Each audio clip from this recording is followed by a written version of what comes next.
Welcome, welcome back. It's the Divine Band 1111. Um, Today we start off by me welcoming you to Ellie the Arch. I'm going to give a lesson today on the energies that was pulled. But before we start, I want to let you know you have not just walked into a room by coming here today. You have stepped into a deliberate cosmic conduit, an arches and master class, and I plead the blood over my throat chakra, is a master class in architectural physics. It takes the immense pressure of gravity, redistributes it, and turns it into a monumental gateway of strength. This is exactly what we are doing here today. We are taking the heavy pressure of this shifting, because we are going through a shift. Told you, if you listen yesterday, I talked about the planet, the sextile planetary alignment. You know, things like that just don't happen. It's not bringing in change. A shift is coming, even in our lives, because most of our ley lines is connected to the earth. And I'm like a conductor on a train. I'm here to guide you. And I'm guiding myself because I'm a work in progress. I'm learning too. I don't, want to act like I know everything. So today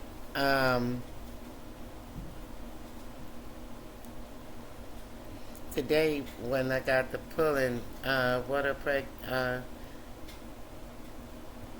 on, I'm going to show you what energies came out. Okay, the energies that came out today, Friday, July the 17th, 2026. The God is Happy, Khepri, Ra, and Mehen. So it says, when these four, excuse me, I clear my throat. I don't know what's going on. I'm trying to be transparent. I feel all nervous and stuff. I don't know, I might need some tea and come back. Listen, it say when these four distinct forces show up together, they outline a complete and deeply cohesive cosmic cycle. They represent a masterclass in how to move and an intention,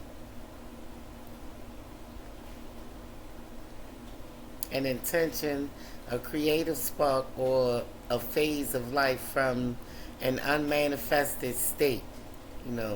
Manifested meaning it already came into fruition. Unmanifested is still in the subconscious, basically. Into a fully sustained, brilliant, illuminated, and heavily guarded reality. Think of think of it as a complete spiritual navigation team, perfectly balancing the elements of raw movement, fresh transformation, consciousness, sovereignty, and unyielding defense. Now I'm gonna try to bring the picture up. See if we can bring this picture up.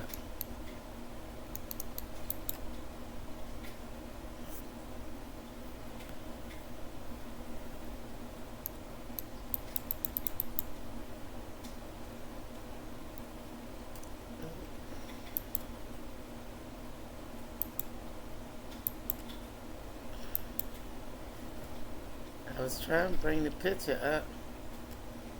I don't know. They found the picture right here on Etsy. Hold on. They might say we could bring it up like this. Okay. Let me see. One of my followers want to grab this for me.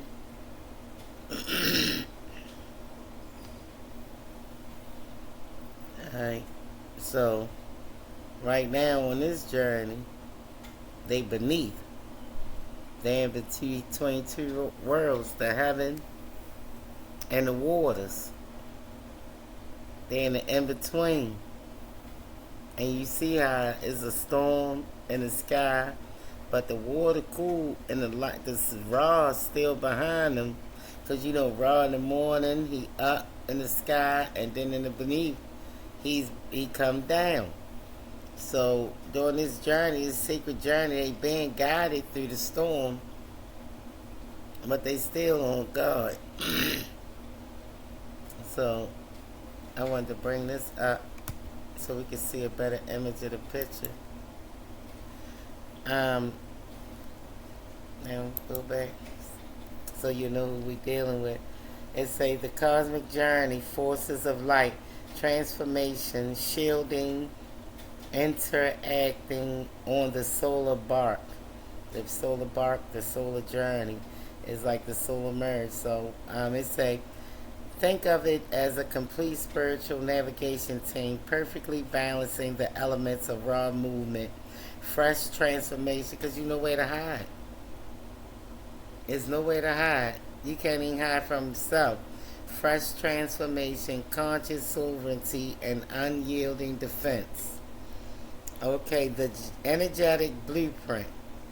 Each of these Nudaru divine principles bring a specific mechanic to the table. That's the energy that's out today. And I noticed Amon Ra and one of them was out. Hapy was out yesterday, but with Amon Ra or the day before. So listen, it say each of these, alright, they divine principles bring a specific mechanic to the table. Force, alright, the force of Hapy, the fluid current. Something like me, fluid current. And you know, current could be electricity and it could be water. So we're going to keep going forward. Core energetic expression represents the annual life-giving flooding of the Nile. It is pure, unrestricted flow, abundance, and nourishment. See, the Nile River was much more than just a body of water. It helped with transportation. It done a lot. Food. It brought jewels, scents, everything traveled up and down the Nile River. So it had more than one purpose. It bridged more than one thing, more than one relationship. So creative and practical function of Hapy. Excuse me. Supplying the raw material, inspiration, and fluid monumentum needed to sustain a vision. So I believe that's why we see orange, like the gold and the yellow mix orange. That's for the sacral. That's where your creativity come from. You ain't in the bottom yet, but you in between two worlds. The stomach with the water, antibiotic fluid, and the water, the navel cord. You understand? So you still in between. That's for another subject. Spirit said. Alright, and now we're going down to the god Khepri, the emerging dawn, representing the emerging dawn, the emerging dawn. Emerging means two things come together, join is like a merge. The sacred deity of self-creation and rebirth. It embodies transformation, initiation, and becoming one with self. Pushing, alright, that's the core energetic expression. The Scarab deity of self-creation and rebirth. It embodies transformation, initiation, and becoming. So the creative, practical function of it is pushing hidden potential through the heavy horizon into visible physical reality. That's pushing your idea, like say for you have a Kundalini awakening, and that energy is pushing up, that been stagnant. You leaving the 6 and going to the 12 is going up. So it's giving you that push to bring whatever in your subconscious to the forefront, and it's helping you out that way. So what that is saying, now we go down to Ra, the midday sovereignty. His core energetic expression. The supreme solar eye at the zenith of its power, it brings absolute clarity, vital force, and conscious illumination. So during the Kundalini awakening, you see how I told you to push up from the subconscious to the conscious, because it was hidden, even from yourself. But now it was time to use this sacred knowledge, and you needed the sun to shine light on it. Alright, creative and practical function. Stepping into full authority, making things explicitly visible, and operating from a place of high frequency. High frequency, higher self. Now you're in the spirit realm. If Ra communicating with you, you're no longer in the mundane, you're no longer on the earthly, you're now in the spirit realm, the 12. Now you know how I was talking about the 6 and 1. The 6, you was protected all that time. That Kundalini came, you became the one, Neo, you became enlightened. Mehen, the coiled protector. The multi-coiled serpent deity enveloping the solar barge. It's protecting the solar barge. That's when you and Ra merged. That's how Ra became a Mun-Ra. There's always two becoming one, but there's always a witness right there while it's happening. There's always three. This case right now is 4. The multi-coiled serpent deity enveloping the solar barge. It acts as an impenetrable shield, boundary, and safe passage, so you're protected during the travel through the birth canal. Whether it's through the death canal or the birth canal, you're safely protected. Guarding the inner divine spark from the chaotic forces of shadow as it's transition through the dark spaces. If it is a transition, whether it's through the birthing phase or whether it's through the carrying out phase. The alchemy of the collective. When you look at this configuration, notice how beautifully balanced it is. You have the fluid, fertile waters of Hapy, providing the fundamental life force out of the deep current. So you got help and guide out of it. That's, like a compass. Khepri sparks a transformation, because you ain't going to go through them waters and not have no bumpy days and come out the same way you went in. No, you're not. Khepri sparks a transformation, forcing a breakthrough. That breakthrough reaches its highest manifestation in the blinding clarity of Ra. You cannot hide because he done shined the light on you, so where you going to hide at? You can't hide from yourself. And you can't hide from God because he's saying everything. But the higher the light, the deeper the shadow. And that is exactly why Mehen is present. Mehen provides the sacred geometry of the spiral like the snake, wrapping around the core consciousness so that the journey can navigate through any underworld or external chaos completely untouched, because something is going to come for you. You're going to go through battles. At least you got some type of protection. It's going to take the bulk in. So I just want to right now take time out to thank my support through my journey. May God keep on. May the force be with you. Thank you for your help and your participation. May God keep giving you the strength to be able to do what you do. All power to the people. So let me get finished now. Thank y'all. Alright, but the higher the light, the deeper the shadow. Okay, care. The takeaway, this alignment suggests a time of fuel momentum. Hapy, the bold evolution. Khepri, but reminds you to stand fully in your visible authority. That's just what they was talking about, the 6th planetoid. It's telling you to stand in your own self. The message from Messenger, from Gemini, and the message. Alright, authority, while maintaining absolute, uncompromising boundaries around your magic. Mehen. Okay, so then we go down. I said, so the solar barge is Ra and who? Ra is the ultimate captain of the solar bark. That's the traveling, the light. Because remember, he come up, he go low at night. Ra is the ultimate captain of the solar bark, known as the Manjit by day and the Masiki by night. But he never travels alone. Navigating the sky and fighting through the perils of the underworld requires highly specialized cosmic crew. He need a team. That's why, just like with Elo, God is El, Lo, but it's Him because they was the creator gods with him. He had a team with him.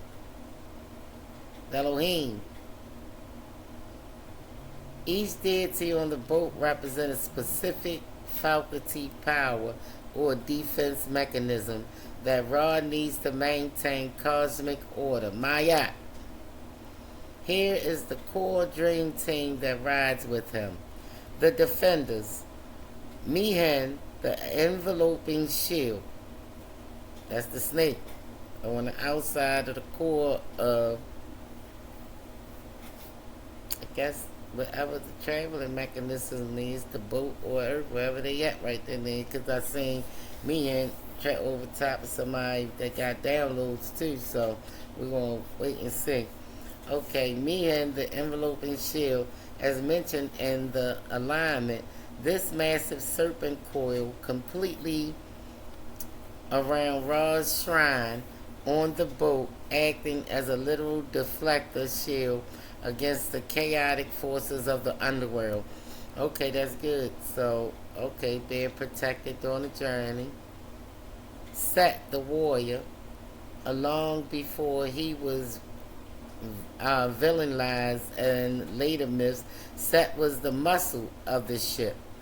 He stands right at the prow of the boat because he is the only deity with the raw, chaotic strength required to look the ultimate shadow serpent, Apophis, in the eye and spear him back into the abyss. So when I told you the other day that everybody on the ship got a role to play, your role might save the whole damn boat.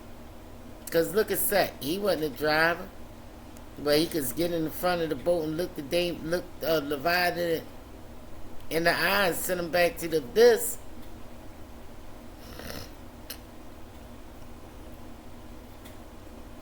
The navigators and architect, Thoth, the master navigator, the god of wisdom, writing, and cosmic law.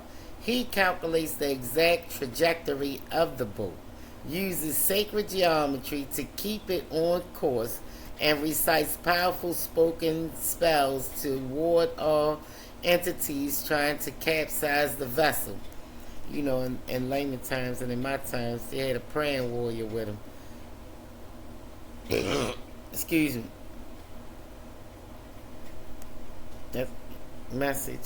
Listen, Maya, the ultimate directive, the goddess of truth.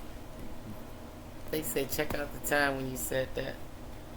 5:10. Yeah, I know what I'm talking about. Listen, Maya, the ultimate directive for, because I don't want to skip the subject, but I'm going to dig a little deep.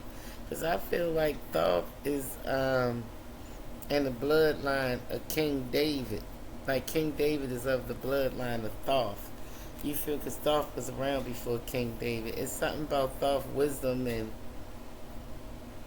like you see this energy reappear more than once, and I really believe that's the bloodline that King David might come from.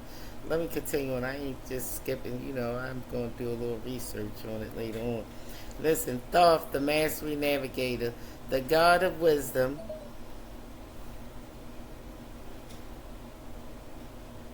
Okay, we're going to pick back up on this later because, wait a minute, let me see. Oh, wait a minute. 5:11 on the clock. We're going to finish this up. I got a few minutes.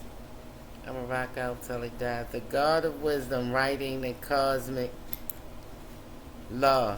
He calculates the exact trajectory of the boat, uses sacred geometry to keep it on course, and recites powerful spoken spells to ward off entities trying to capsize the vessel.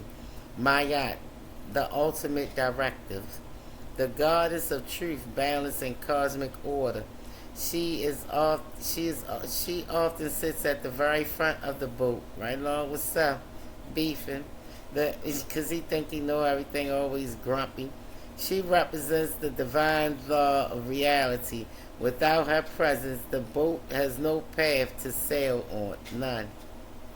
The pillars of consciousness, seer, divine perception, the personification of Ra's mind, intellect, and awareness. Seer is the faculty that follows Ra to perceive the path ahead and understands the threats in the dark.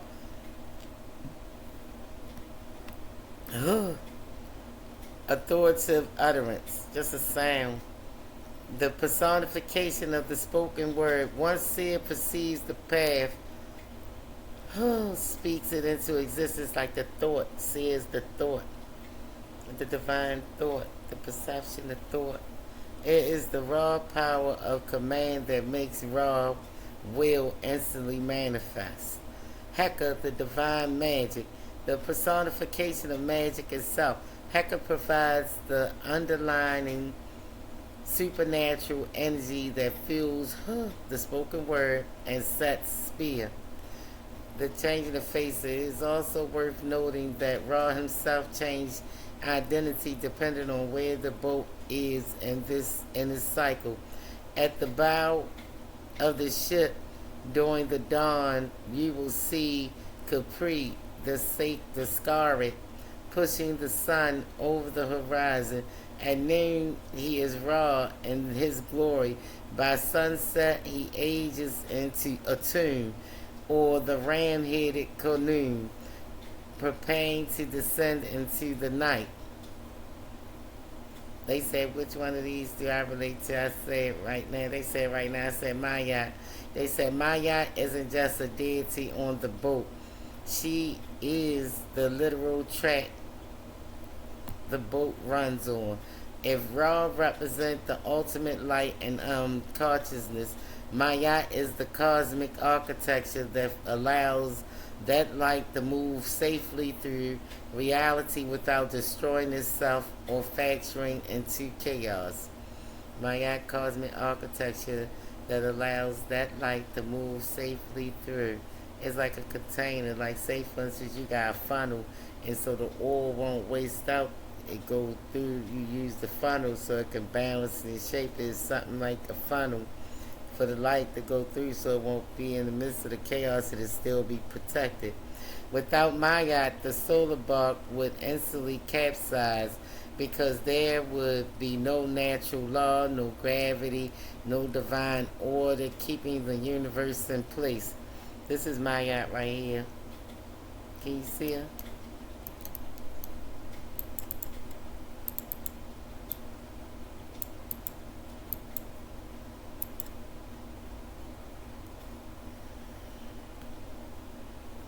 You see her, the two wings. She beautiful, isn't she? She come to bring balance.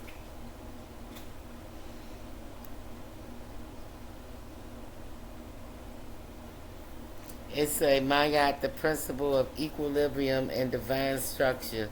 Source Wikimedia Common, Wikimedia.org, file Mayat.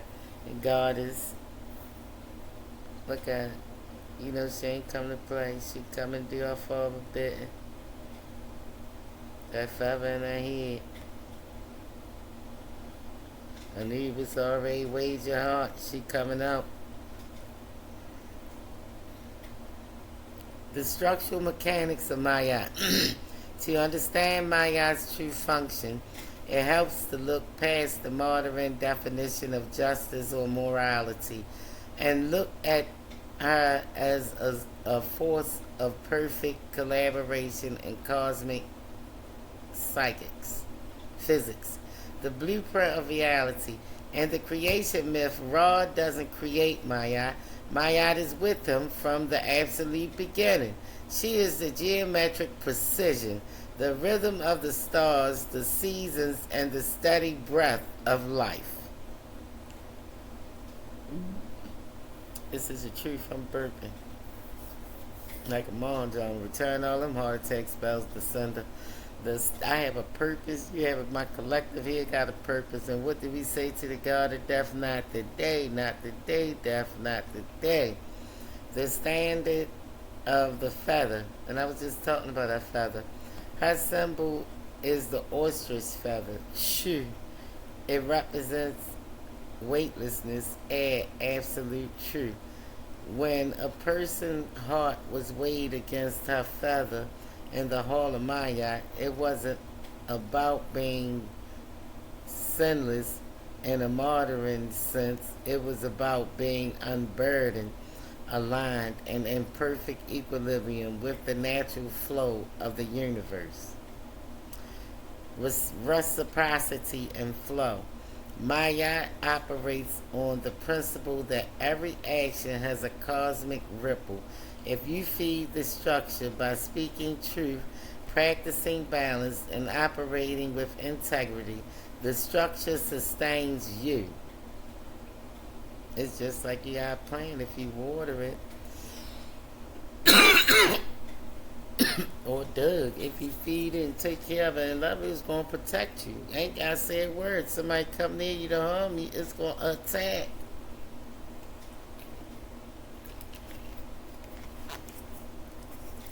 Alright.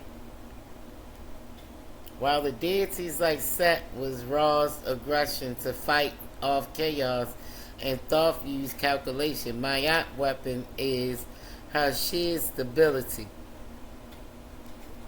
In the midst of them storms, you need somebody rational. While deities like sitting at the very prow of the ship, her presence anchors the trajectory.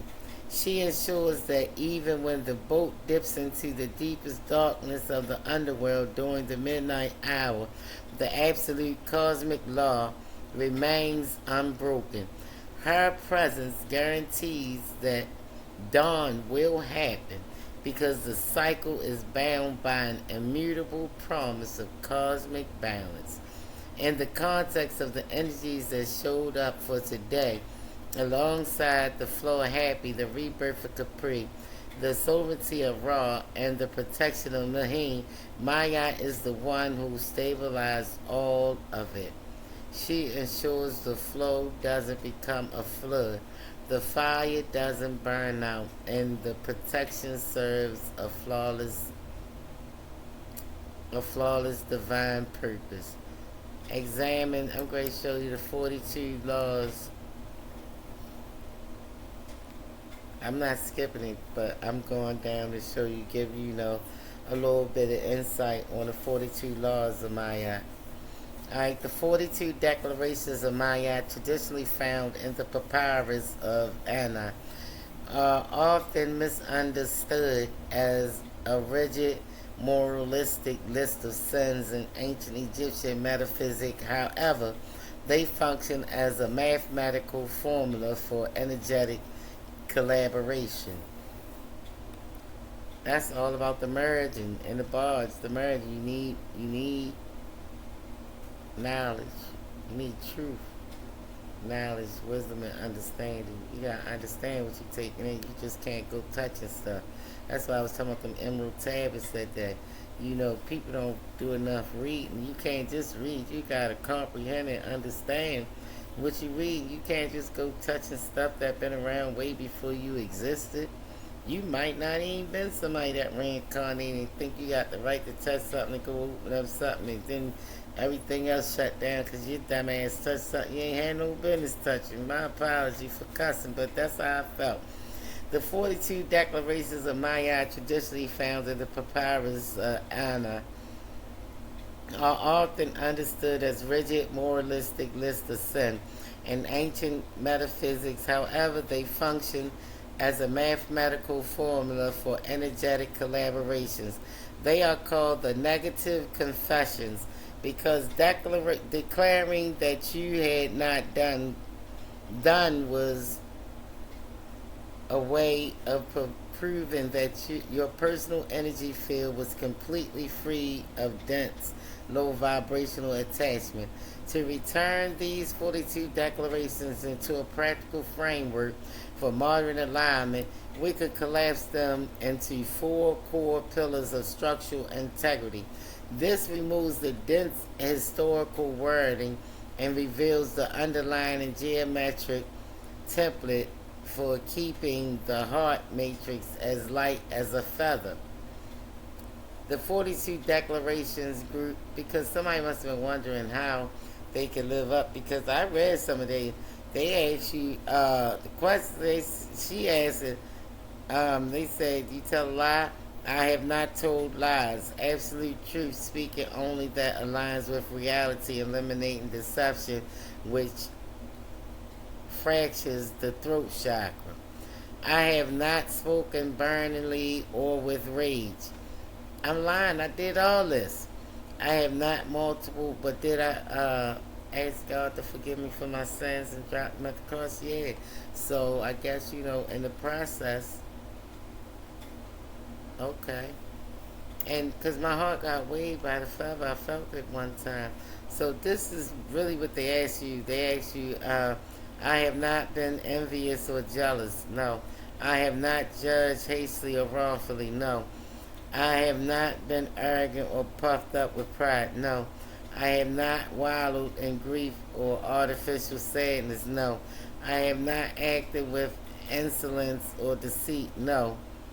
I have not diminished the offerings to the gods. No. I have not defrauded the temple. No. I mean, I ain't stealing nothing from the church or cheating about nothing. Ensuring all your business, creative, and personal exchanges are fair, honest. Everything I do, I plan on having it upright. You understand? So, these are the questions that they ask you, and we're going and look.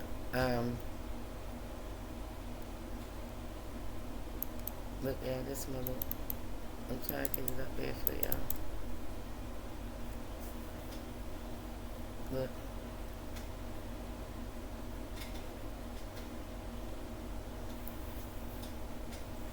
You see, it still got the wings like my eye. This is beautiful. Listen, I like letting y'all in or whatever. I like letting y'all in, and we're going to continue this. This now 32 minutes and 58 seconds. I'm going to continue this later on. Later on tonight, I got to finish it up. It's some more. So, like, share, subscribe. If it apply, let it apply. If not, pass it by. Thank you for stopping past. It's the Divine Being 1111. Message.